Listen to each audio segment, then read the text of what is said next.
Good afternoon, Outliers. Happy Friday. Oh my gosh, I'm so stoked about the video we're going to watch today.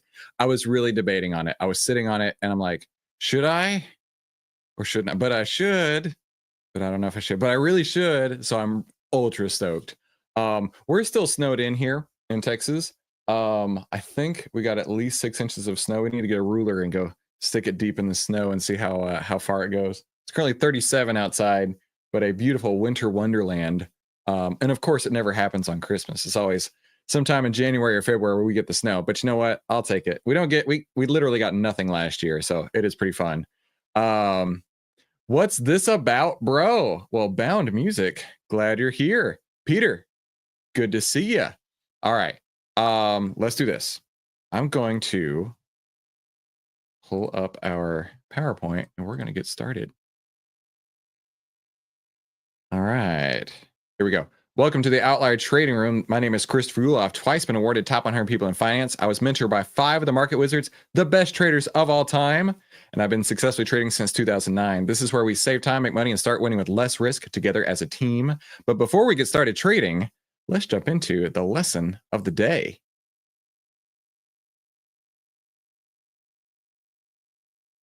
Now, be sure to stick around to see how this ranks out of 10. And of course, subscribe if you haven't done so already.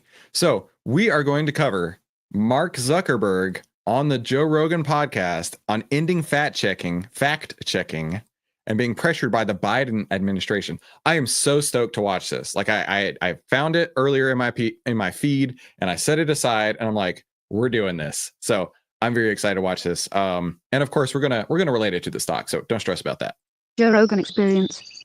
I was really worried from the beginning about basically becoming this sort of decider of what is true in the world, right? That's like kind of a crazy position to be in for billions of people using your service. And so we tried to put in place a system that would deal with it. And early on tried to basically make it so that it was really limited. We're like, all right, we're just going to have the system where there's these third-party fact checkers and they can check the worst of the worst stuff, right? So things that are very clear hoaxes, that there's it's not like we're not parsing speech about whether something is slightly true or slightly false, like Earth is flat, things like that, right? So that was sort of the original intent. And from his perspective, right, as the CEO of but multiple social media companies, right? I can't imagine what kind of pressure that would be. I can't imagine what it would be like to say, we have to govern everything that people put on, right? We're going to give them a platform. We're going to give them an open door. We're going to give them a free space to put whatever they want out there. Not everything they want to put out there is something we want to share, right? So I hear where he's coming from. I couldn't imagine the pressure behind that. And I'm sure we'll hear about it in a little bit. I think he had some people in his pocket telling him what he needed to do. Michael Wales, good to see you. Happy Friday. Let's go get some jobs. There are apparently plenty out there. Maybe. Bound Music. No way you watched it yet. No. I'm excited. Let's do this. Mikey Mike, good to see you. Happy Friday. We put in place the system and it just sort of veered from there. I think to some degree, it's because some of the people whose job is to do fact checking, a lot of their industry is focused on political fact checking. So they just kind of veered in that direction. And we kept on trying to basically get it to be what we had originally intended, which is just, it's not, the point isn't to judge people's opinions. It's to provide in this layer to kind of help fact check some of the stuff that seems the most extreme. But it just, it was just never accepted by people broadly. I think people just felt like the fact checkers were too biased. Mm-hmm. Not necessarily even so much in what they ruled, although sometimes I think people would disagree with that. A lot of the time, it was just what types of things they chose to even go and fact check in the first place. So I kind of think after having gone through that whole exercise, it I don't know, it's something out of 1984, one of these books where it's just it really is a slippery slope, and it just and yeah, it really is a slippery slope, especially if the people you hire all have the same mentality, and if those people are funded by people with the same mentality, right? And it I think the US got so woke because and I'm gonna put it on him, put it on his shoulders, because he and people of his stature allowed it to. They let those posts that had one viewpoint get suppressed and let other posts with a much larger footprint, it seemed at the time, get boosted. because of that, they lost the unbiasedness that could have come with the platform and chose to go down the rabbit hole of woke, which ultimately people have voted against it. Absolutely. At the end of the day, we have voted against that. Michael says, well, except fact-checking jobs at Meta, they're all gone. Louder, not larger. Louder, not larger. Got to a point where it's just, okay, this is destroying so much trust, especially in the United States, to have this program. And I guess it was probably about a few years that I really started coming to the conclusion that we were going to need to change something about that. COVID was the other big one, where that was also very tricky because, in the beginning it was, it's like a legitimate public health crisis, in the beginning, and it's even people who are like the most ardent First Amendment, defenders, the Supreme Court has this clear precedent. It's like, all right, you can't yell fire in a crowded theater. There are times when, if there's an emergency, your ability to speak can temporarily be curtailed in order to get an emergency under control. So I was sympathetic to that at the beginning of COVID. It seemed like, okay, you have this virus. It seems like it's killing a lot of people. I don't know, we didn't know at the time how dangerous it was going to be. So at the beginning, it kind of seemed like, okay, we should give a little bit of deference to the government and the health authorities on how we should play this. But when it went from 2 weeks to flatten the curve to and like in the beginning it was like, okay, there aren't enough masks aren't that important, to then it's like, oh no, you have to wear a mask, and like everything was shifting around. It just became very difficult to kind of follow, and this really hit the most extreme, I'd say, during the Biden administration, when they were trying to roll out the vaccine program. And okay, I'm gonna pause it there. I don't know where he's going with this, but I will say the forced vaccination of so many people, thankfully I was not included, the forced vaccination of so many people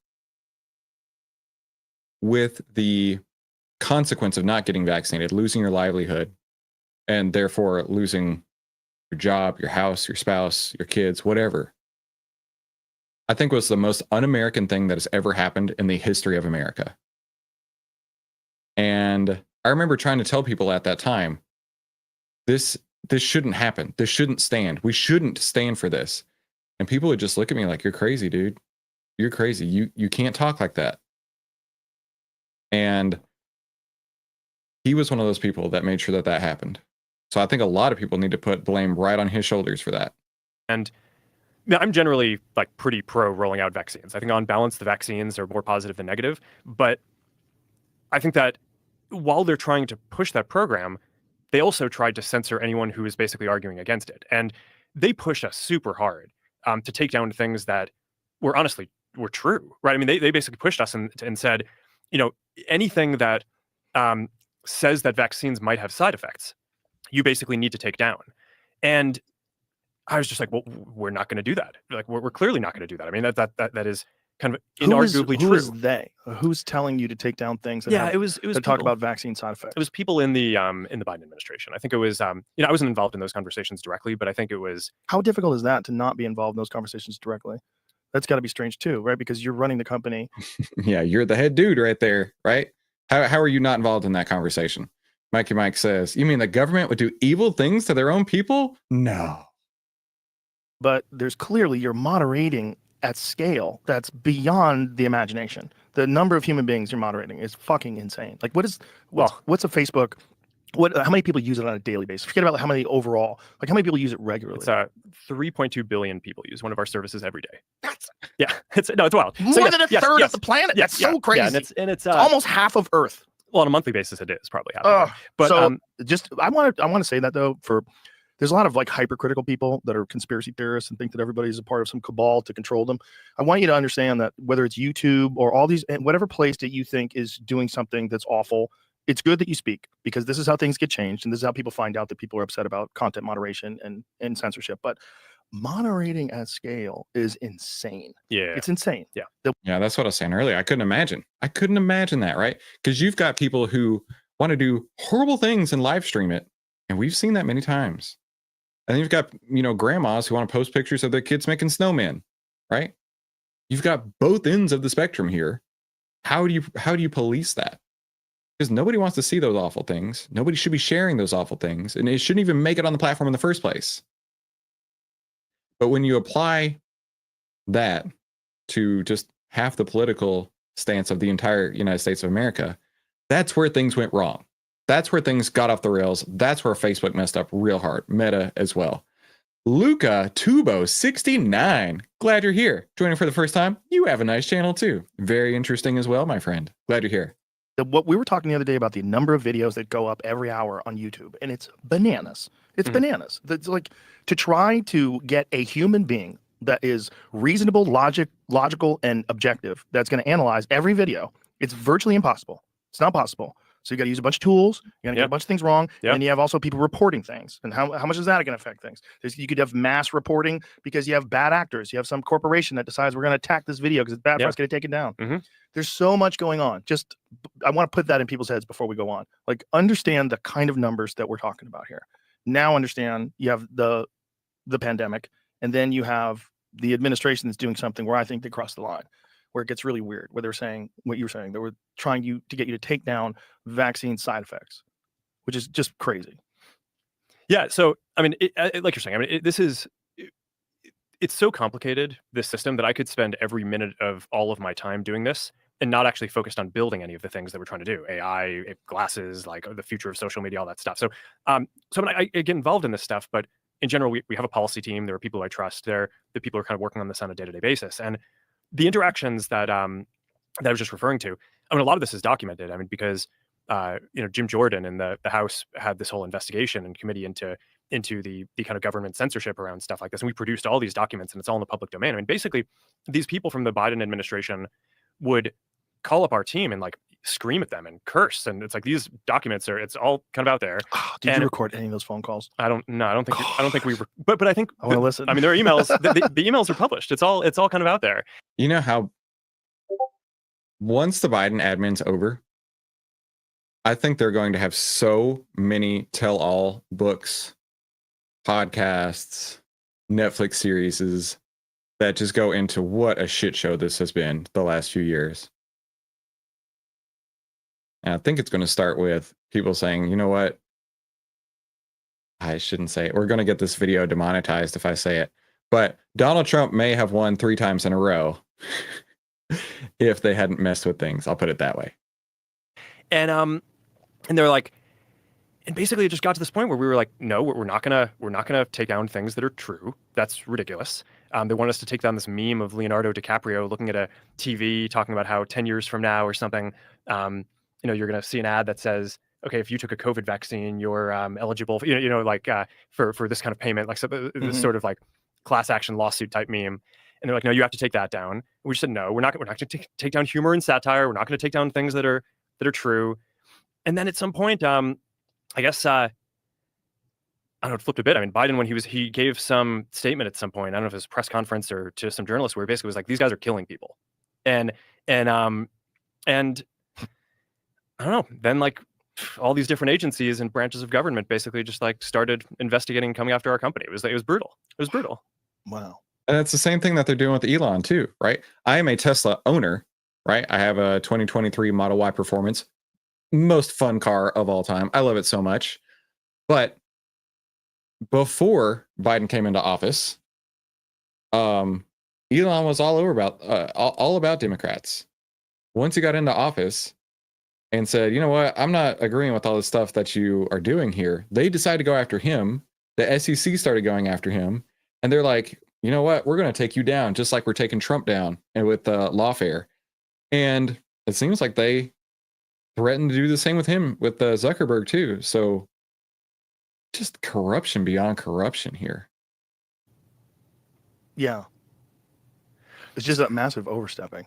Yeah, and, well, and I mean, also, you weren't killing people. This is the thing about all of this. It's like they suppressed so much information about things that people should be doing, regardless of whether or not you believe in the vaccine. Regardless, put that aside. Metabolic health is of the utmost importance in your everyday life, whether there's a pandemic or there's not. And there's a lot of things that you can do that can help you recover from illness. It prevents illnesses. It makes your body more robust and healthy. It strengthens your immune system. And they were suppressing all that information. And that's just crazy. You can't say you're one of the good guys if you're suppressing information that would help people recover from all kinds of diseases, not just COVID, the flu, common cold, all sorts of different things, high doses of vitamin C, D3 with K2 and magnesium. They were suppressing this stuff because they didn't want people to think that you could get away with not taking a vaccine, which is really crazy when you're talking about something that 99.07% of people survive. This is Exactly. 99.07% of people survive. But I think the real telling point was ask any mother. For example, talking to my wife, I was like, are you going to get the kids vaccinated? Because she was all on the vaccination train. She bought it hook, line, and sinker. And I was like, no way. They're not putting that in my body. And she said, we're not vaccinating our kids. That, in my opinion, was the real story here, right? She'll get vaccinated. You might get vaccinated to keep your job. She'll get vaccinated to, make sure that everybody feels safe. But if you're not going to vaccinate your kids, then you don't trust that it's safe and effective. Because if it were safe and effective, probably should have been vaccinating your kids too. Just saying. This is a crazy overstep, but it scared the shit out of a lot of people. Red pilled, as it were, a lot of people because they realized, like, oh, 1980. And I think that's a big reason why Trump won. A big reason is that people were like, we're not doing this again.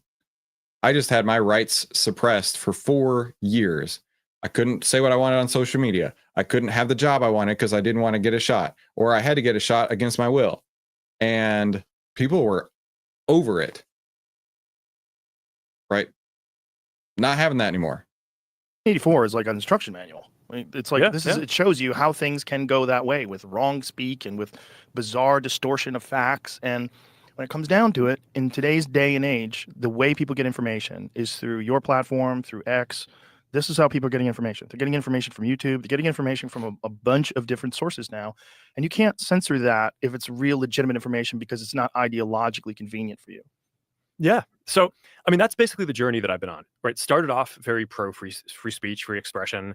And then over the last 10 years, there have been these two big episodes. It was the Trump election and the aftermath, where I feel like in retrospect, I deferred too much to the kind of critique of the media on what we should do. And since then, I think generally trust in media has fallen off a cliff, right? So I don't think I'm alone in that journey. I think that's basically the experience that a lot of people have had is, okay, it's the stuff that's being written about is not kind of all accurate.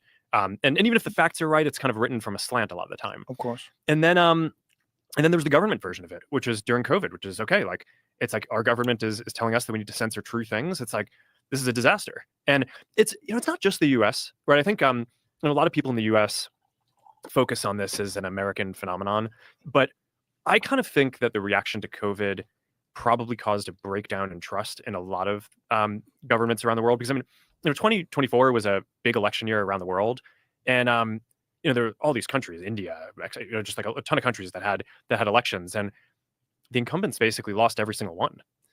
So there is some sort of a global phenomenon where the whether it was because of inflation, because of the economic policies to deal with COVID, or just how the governments dealt with COVID, seems to have had this effect that's global, not just the US, but like a very broad decrease in trust, at least in that set of incumbents, and maybe in sort of these democratic institutions overall. So I think that what you're saying of, how do people get their information now?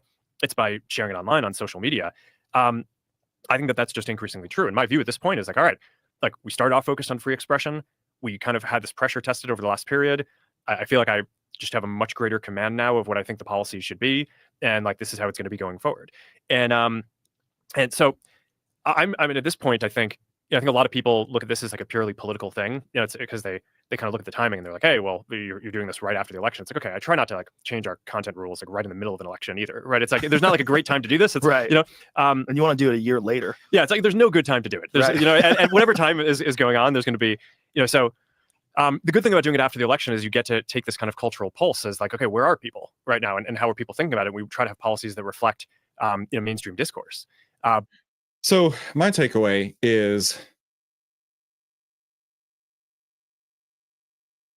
back at the beginning of the Biden term, that's when COVID was going down.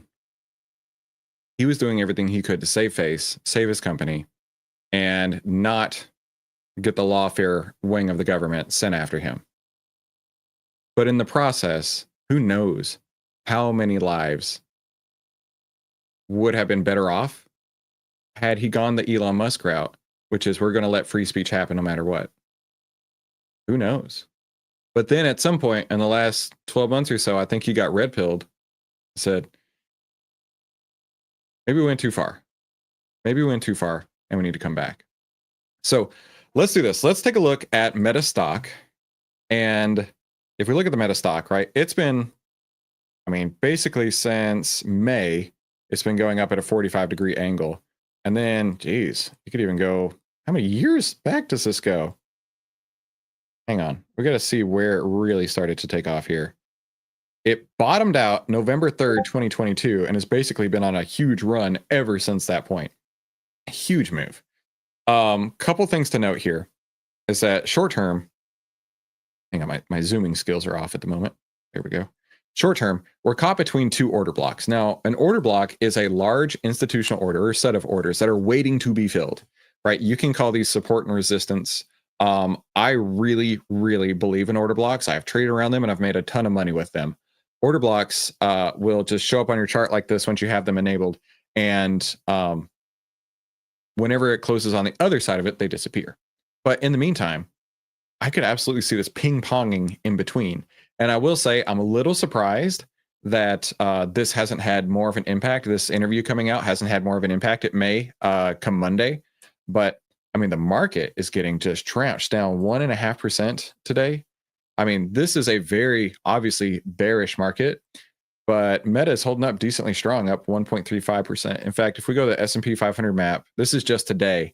I mean, nearly everything up here is red except for Meta, Walmart, and Costco. So yeah, that tells you where people are looking right now. So Meta seems to be holding up better than I expected. It honestly does. Now, if we go to the outlier data here on Meta, let's take a look at it. It looks like December 18th, around the time we sent out this sell signal here, it had peaked on the greediness of it and has been moving towards more of a fearful stance. And I really like, this is my personal favorite indicator inside of Outlier here. But also, I want to take a look at the news.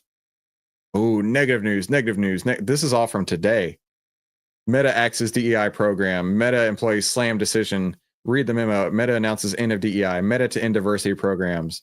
Man, it looks like the news media is doing their very best to just smear Meta today. Of this whole first page, one is neutral, two are neutral, one is positive. Everything else is negative, negative, negative.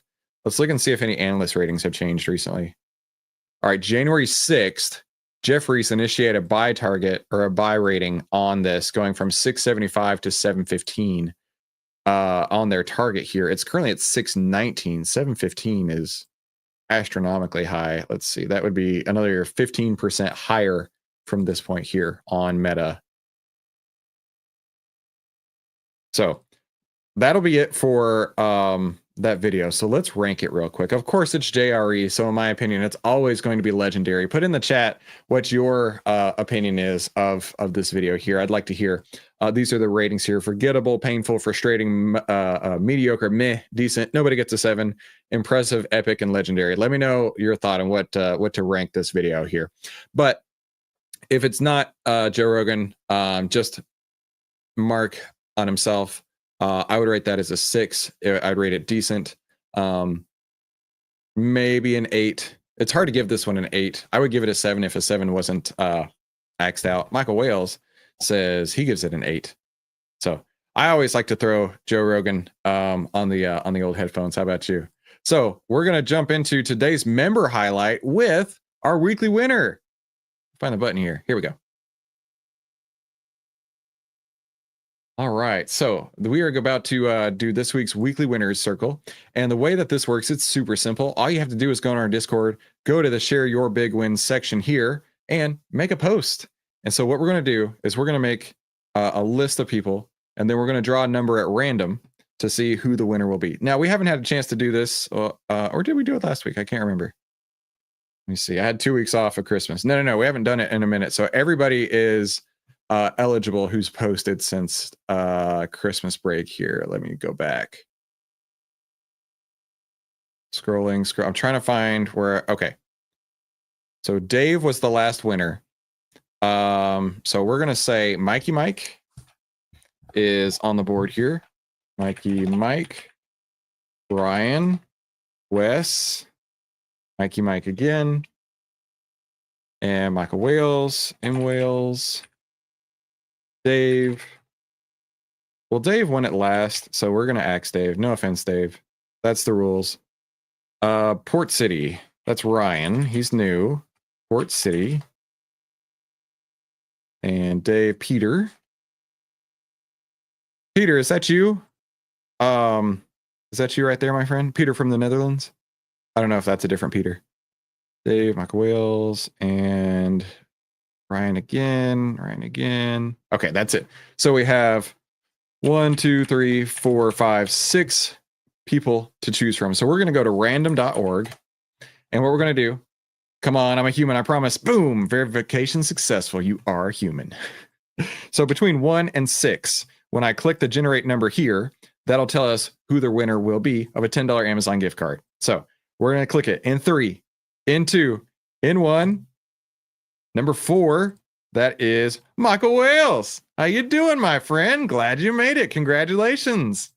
All right. I love doing this every Friday. It's a ton of fun. So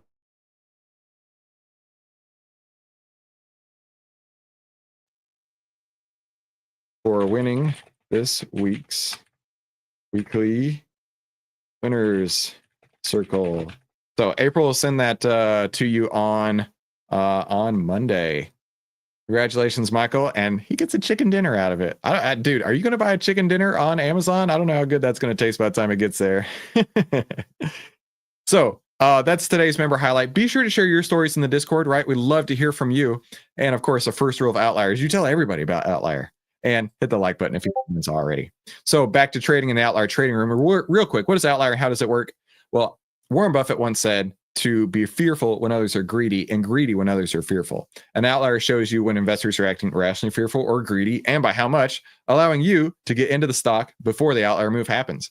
And you can get into OVTLYR for a whole year for just 82 cents a day, but this deal ends on January 31st.